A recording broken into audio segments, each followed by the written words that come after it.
രോമാഞ്ചം പോലെ എന്ന് പറയാൻ പറ്റില്ല. രോമാഞ്ചം ടോട്ടലി എൻ്റെ റിയൽ ലൈഫ് ഇൻസിഡൻറ്റിൽ നിന്ന് തന്നെ ഉണ്ടായിട്ടുള്ള സിനിമയാണ്. ഇത് ചെറുതായിട്ട് അവിടെ ഇവിടെ ഇൻസ്പയർഡ് ആയി പോയിട്ട് ഉള്ളതുള്ളൂ. ചില അനുഭവങ്ങൾ കഥയാക്കി വലുതാക്കി സിനിമയാക്കി എന്നുള്ളതുള്ളൂ. അത് പൂർണ്ണമായിട്ടും എൻ്റെ അനുഭവം എന്നൊന്നും പറയാനൊന്നും പറ്റത്തില്ല. ഇല്ല, രോമാഞ്ചം സിനിമയായിട്ട് യാതൊരു കണക്ഷനും ഇല്ല. അല്ല, അതങ്ങനെയല്ല. അതിൽ ചെറിയൊരു കൺഫ്യൂഷൻ ഉണ്ടായതാണ്. എന്തായാലും അത് ക്ലിയർ ചെയ്തേക്കാം. അതായത് രോമാഞ്ചം സിനിമയിൽ ചെമ്പൻ ചേട്ടൻ ചെയ്ത ക്യാരക്ടർ, സെയ്ദ് എന്ന് പറഞ്ഞ ക്യാരക്ടർ ശരിക്കും അങ്ങനെ ഒരു അപ്പിയറൻസ് ഉള്ള ആളായിരുന്നില്ല. അപ്പോൾ ആ സിനിമയ്ക്ക് വേണ്ടിയിട്ട് നമ്മൾ പുള്ളിയുടെ അപ്പിയറൻസ് അങ്ങനെ ആക്കിയതാണ്. അപ്പിയറൻസും ആ സ്വഭാവവും രംഗ എന്ന് പറഞ്ഞ ക്യാരക്ടറിൻ്റെ പോലെ ഒരു സ്വഭാവം കൊടുത്തതാണ്. ഡിഫറെൻ്റ് ആയിട്ടുള്ള വേറൊരു ക്യാരക്ടറാണ്.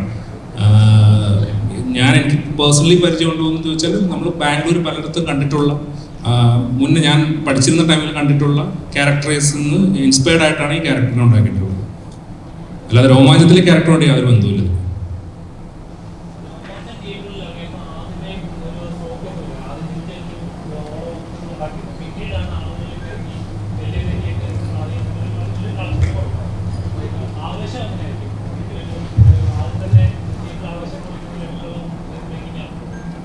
ആവേശം എനിക്ക് തോന്നുന്നത് ആദ്യത്തെ ദിവസം തന്നെ തിയേറ്ററിൽ ആൾ വരുമെന്നാണ് എൻ്റെ വിശ്വാസം. അതിന് വേണ്ടിയിട്ടാണ് നമ്മൾ ശ്രമിച്ചിട്ടുള്ളത്. ഇപ്പം നിങ്ങളോട് സംസാരിച്ചുകൊണ്ടിരിക്കുന്നത് അതിൻ്റെ ഭാഗമായിട്ടാണ്. ഇവിടെ ആൾക്കാരെല്ലാവരും വരണം, വന്നൊരു ഓളം ഉണ്ടാക്കി തരണം തുടക്കത്തിൽ. അപ്പോൾ ആ ഓളത്തിൽപ്പെട്ട് മുന്നോട്ട് പോകണമെന്നാണ് വിശ്വസിക്കുന്നത്. അപ്പം അതിന് വേണ്ടിയിട്ട് ഉണ്ടാക്കിയിട്ടുള്ള സിനിമയും കൂടെയാണ്. സിനിമ തിയേറ്ററിൽ നിറഞ്ഞ, അതായത് ഫുൾ ക്രൗഡോട് കൂടി ഇരുന്ന് കാണേണ്ട, എൻജോയ് ചെയ്യേണ്ട ഒരു സിനിമയാണ്. ഇപ്പം നിങ്ങൾ ഫ്രണ്ടിലിരിക്കുന്ന പോലെ മിണ്ടാതിരുന്ന് കാണാൻ പറ്റുന്ന സിനിമയാണെന്ന് വിശ്വസിക്കുന്നത്. ഒച്ച ഉണ്ടാക്കിക്കൊണ്ട് തന്നെ കാണേണ്ട സിനിമയാണ്. ഉറക്കെ ചിരിച്ചും ഉറക്കെ ബഹളം ഉണ്ടാക്കി തന്നെ കാണേണ്ട ഒരു സിനിമയാണ്. അപ്പോൾ അതെനിക്ക് ഉറപ്പായിട്ടും തിയേറ്റർ വാച്ച് തന്നെയാണ്. രോമാഞ്ചം അങ്ങനെയായിരുന്നു. അപ്പോൾ ഉറപ്പായിട്ടും അതിന് മുകളിലേക്ക് ചെയ്യാനാണ് ശ്രമിച്ചിട്ടുള്ളത്. രോമാഞ്ചം ഇഷ്ടപ്പെട്ടവരും ഇഷ്ടപ്പെടാത്തവരും ഉണ്ട്. രോമാഞ്ചം ഇഷ്ടപ്പെടാത്തവർക്ക് കൂടി ഈ സിനിമ ഇഷ്ടപ്പെടണമെന്നാണ് ഞാൻ വിശ്വസിക്കുന്നത്. അതിന് വേണ്ടിയിട്ടാണ് ശ്രമിച്ചിട്ടുള്ളത്.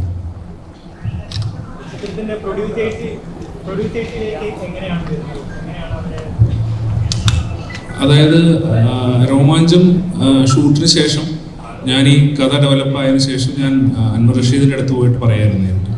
ഫോൺ സംസാരിച്ച് ഒരു കഥ പറയാനുണ്ടെന്ന് പറഞ്ഞു. അങ്ങനെ സജിനാണ് എനിക്ക് ആക്ച്വലി അവിടെ കണക്ട് ചെയ്തത്. അപ്പോൾ അങ്ങനെ ഞാൻ പോയിട്ട് കഥ പറയായിരുന്നു. കഥ പറഞ്ഞ് പുള്ളിക്ക് അത് ഇഷ്ടപ്പെട്ടു. ഉടനെ തന്നെ ഫഹദിലേക്ക് എത്തി. അതങ്ങനെ പ്രൊജക്റ്റ് ആവുമായിരുന്നു. ആക്ച്വലി രോമാഞ്ചം റിലീസിന് ഞാൻ ഓൾറെഡി ആവേശത്തിൻ്റെ പ്രീ പ്രൊഡക്ഷനിലായിരുന്നു. ബാംഗ്ലൂർ ഷൂട്ട് തുടങ്ങാൻ കുറച്ച് നാളുകൾ ഉള്ളപ്പോഴാണ് രോമാഞ്ചം റിലീസാവുന്നത്. ഞാൻ ബാംഗ്ലൂരിൽ നിന്ന് വന്നിട്ടാണ് രോമാഞ്ചത്തിൻ്റെ റിലീസെല്ലാം ഇവിടെ അറ്റൻഡ് ചെയ്തിട്ട് തിരിച്ചു പോകുന്നത്. രോമാഞ്ചത്തിന് മുന്നേ തന്നെ പ്രൊജക്റ്റ് ആയിരുന്ന സിനിമയായിരുന്നു ആവേശം.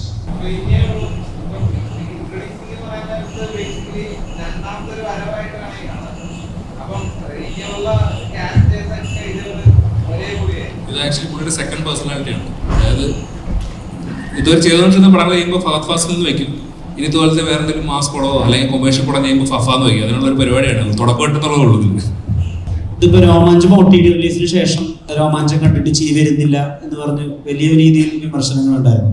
അപ്പൊ അതുകൂടി മുന്നിൽ കണ്ടുകൊണ്ട് എല്ലാവരെയും ചിരിപ്പിക്കാം, അങ്ങനെ ചിരി നിമിഷങ്ങൾ ഉണ്ടാവണം, അത് തിയേറ്ററിൽ വർക്കാവുന്ന, അതായത് റിലീസിന് ശേഷവും ആളുകൾ പറഞ്ഞു രസിക്കുന്ന തമാശകൾ, അതായത് നമ്മുടെ പണ്ടത്തെ ഈ അന്വേഷണ സിനിമകളിലൊക്കെ ഉള്ള പോലത്തെ തമാശകളുണ്ടല്ലോ, നമ്മൾ ഡെയിലി യൂസേജസ് പോലെ ഉപയോഗിക്കുന്ന തമാശകൾ, അങ്ങനെ ഉണ്ടാക്കാൻ റൈറ്റിംഗ് ലെവലിൽ തന്നെ അങ്ങനെ ഒരു ശ്രമം ഉണ്ടോ?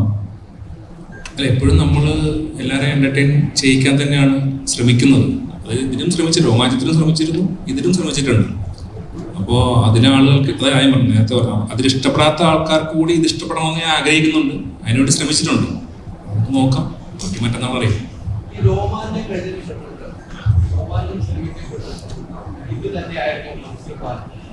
വേറെ സംസാര രീതികളുണ്ട്. അതിന് താങ്കൾ തന്നെ പറഞ്ഞു സെക്കൻഡ് പാർട്ട് പോലെ വേറെ ആൾക്ക് കമ്മിറ്റ് ചെയ്ത് പറയും. അതിന്റെ സത്യാവസ്ഥ വേറെ ആർക്കും കമ്മിറ്റ് ചെയ്തതായിട്ട് ഞാൻ പറഞ്ഞിട്ടില്ല. രോമാഞ്ചം സെക്കൻഡ് പാർട്ടിന്റെ കാര്യം അന്ന് സംസാരിച്ചിരുന്നത്. രോമാഞ്ചം സെക്കൻഡ് പാർട്ടുണ്ട്, അതിന്റെ പ്ലാനിങ്ങുകൾ തുടങ്ങിയിട്ടില്ല എന്നുള്ളതാണ് പറഞ്ഞിട്ടുള്ളത്. അപ്പൊ അതിലങ്ങനെ വേറെ കൺഫ്യൂഷൻസ് ഉണ്ടായിട്ടല്ല. രോമാഞ്ചം റിലീസ് ആവുന്നതിന് മുന്നേ ആയ പ്രൊജക്റ്റാണിത്. രോമാഞ്ചത്തിന്റെ റിലീസിനൊക്കെ എത്രയും മുന്നേ തന്നെ ഇത് പ്രൊജക്റ്റായി കഴിഞ്ഞു. നവംബറിൽ ഇത് പ്രൊജക്റ്റായി, ഡിസംബറിൽ പ്രൊജക്റ്റായി, ഫെബ്രുവരിയിലാണ് രോമാഞ്ചം റിലീസാവുന്നത്. അപ്പോൾ അതിൻ്റെ സെക്കൻഡ് പാർട്ടും ഇതും തമ്മിൽ അങ്ങനെ വേറെ ബന്ധങ്ങളൊന്നുമില്ല. അങ്ങനൊരു ആരെങ്കിലും ആയിട്ട് കമന്റ് ചെയ്തോ ഞാൻ ആ സിനിമ ചെയ്തു തരാമോ? അങ്ങനെ യാതൊരു കമ്മിറ്റ്മെന്റ്സും ഇല്ല. അല്ല, എനിക്ക് അങ്ങനെ അല്ലെങ്കിൽ അതിനെക്കുറിച്ച് അത്രയും ഒരു വളരെ സെക്കൻഡ് പാർട്ട് എന്താണെന്ന് പോലും പൂർണ്ണമായിട്ട് തീരുമാനമായിട്ടില്ല. ഒരു സ്ക്രിപ്റ്റ് ആവാതെ ആരെങ്കിലും കമ്മിറ്റ്മെന്റിലേക്ക് പോകില്ലല്ലോ. ജിത്തു ചേട്ടാ, ഇപ്പം രോമാഞ്ചം നോക്കിക്കഴിഞ്ഞാൽ അതിൻ്റെ ഒരു ക്ലൈമാക്സ് പോർഷനിലേക്ക് വരുമ്പം രോമാഞ്ചം വരുന്നൊരു ഷോട്ട് കാണിക്കുന്നുണ്ട്. അത് ഭയങ്കര ബ്രില്യൻ്റ് ആയിട്ടാണ് പ്ലേസ് ചെയ്തിരിക്കുന്നത്. അപ്പം ആവേശത്തിലേക്ക് വരുമ്പോൾ ഈ ഒരു ടൈറ്റിൽ എങ്ങനെയാണ് വരുന്നത്, അല്ലെങ്കിൽ സിനിമയും ടൈറ്റിലും തമ്മിലുള്ള കണക്ഷൻ? അല്ല, ആവേശം എനിക്ക് തോന്നുന്നു നമ്മൾ എടുത്തിട്ടുള്ളത് അത് കാണുമ്പോൾ എപ്പോഴും തോന്നുന്ന അതിൽ ഏറ്റവും കൂടുതൽ തോന്നുന്നൊരു വികാരമാണ് ഈ ആവേശം എന്ന് പറയുന്നത്. അപ്പോൾ അത് തന്നെയാണ് ഈ പടത്തിൽ പ്ലേസ് ചെയ്തിട്ടുള്ളത്. അത് കുറേ ഉണ്ട് മച്ചന്. 12 വർഷം ബാംഗ്ലൂർ ഉണ്ടായിരുന്നു, ഇപ്പോൾ 2 വർഷത്തെ കഴിഞ്ഞിട്ടുള്ളൂ. ഇനിയുണ്ട് കുറേ.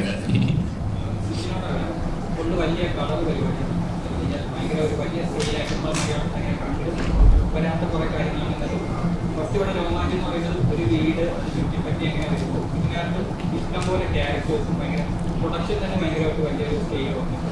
അപ്പോൾ രണ്ടാമത്തെ സിനിമയിൽ ഇത്ര വലിയൊരു ചേഞ്ച് വരുമ്പോൾ അതെങ്ങനെയാണ് പ്രിപ്പറേഷൻ പരിപാടി? അല്ല, കഥ ഡിമാൻഡ് ചെയ്തുകൊണ്ടാണ് ഇപ്പോൾ അങ്ങനെ വന്നത്. രോമാഞ്ചത്തിന് അതായിരുന്നു ആവശ്യം, അതുകൊണ്ട് രോമാഞ്ചം അങ്ങനെ എടുത്തു. ആവേശത്തിന് ഇപ്പോൾ അങ്ങനെ ഒരു സ്കെയിലാണ് ആവശ്യം. അങ്ങനെയാണ് കഥ പറയുന്നത്.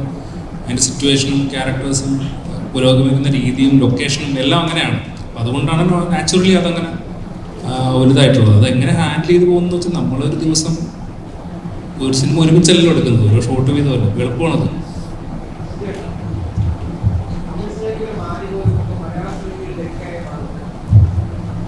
മലയാള സിനിമയ്ക്ക് ഉറപ്പായിട്ട് രംഗയായിട്ട് മാറും. ജിത്തു, ഇപ്പോൾ നമ്മൾ തമിഴിലും തെലുങ്കിലൊക്കെ നമ്മൾ ടൈറ്റിൽ കാർഡ്സ് വല്ലാതെ സെലിബ്രേറ്റ് ചെയ്യുന്നതാണ്. ഇപ്പോൾ സൂപ്പർ സ്റ്റാർ ചെയ്യാനൊക്കെ എഴുതി വരുന്ന പോലെ മലയാളത്തിൽ അങ്ങനെ ഇല്ല. അപ്പോൾ ആവേശത്തിൽ അങ്ങനെ ഫാഫയ്ക്ക് ഒരു ടൈറ്റിൽ ഉണ്ടാവും? അതൊക്കെ പടം കാണുമ്പോൾ ഫാഫയ്ക്ക് എങ്ങനെയാണ് ടൈറ്റിൽ എന്നൊക്കെ ഉള്ളത് പടം കാണുമ്പോൾ കാണുന്നതായിരിക്കും നല്ലതെന്ന് തോന്നുന്നു. എന്നാലും ഫാൻസ് സെലിബ്രേറ്റ് ചെയ്യാനൊക്കെ ഒരു ടൈറ്റിൽ അങ്ങനെ ഉണ്ടാവുന്നത് ഈ പറഞ്ഞ തിയേറ്റർ ഡിസൈനിന് എളുപ്പമായിരിക്കില്ല.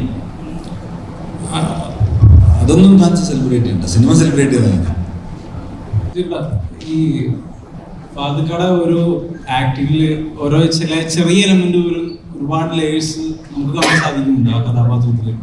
എക്സാമ്പിൾ ഇപ്പോൾ ഷമ്മി കഥാപാത്രത്തിലായാലും ആ എന്താ നമ്മളെ ചോദിക്കുന്ന ഒരു കഥാപാത്രത്തിലായാലും ആ സൈലൻസിൽ പോലും കഥാപാത്രത്തിന്റെ പല പല ലേയേഴ്സ് നമ്മൾ കാണുന്നുണ്ട്.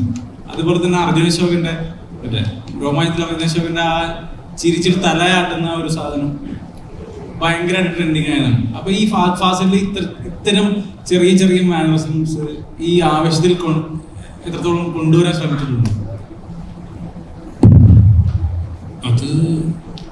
അതങ്ങനെ ഒരു പർട്ടിക്കുലർ മാനറിസം എന്നുള്ളതല്ല, ഇതിനകത്ത് എല്ലാം ഡിഫറെൻ്റ് ആയിട്ട് തന്നെ പിടിക്കാൻ ശ്രമിച്ചിട്ടുണ്ട്.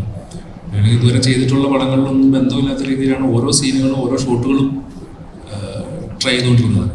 എന്തായാലും പുതിയ ഒരുപാട് സാധനങ്ങൾ കിട്ടാൻ വഴിയുണ്ട് ഇതിനകത്ത്.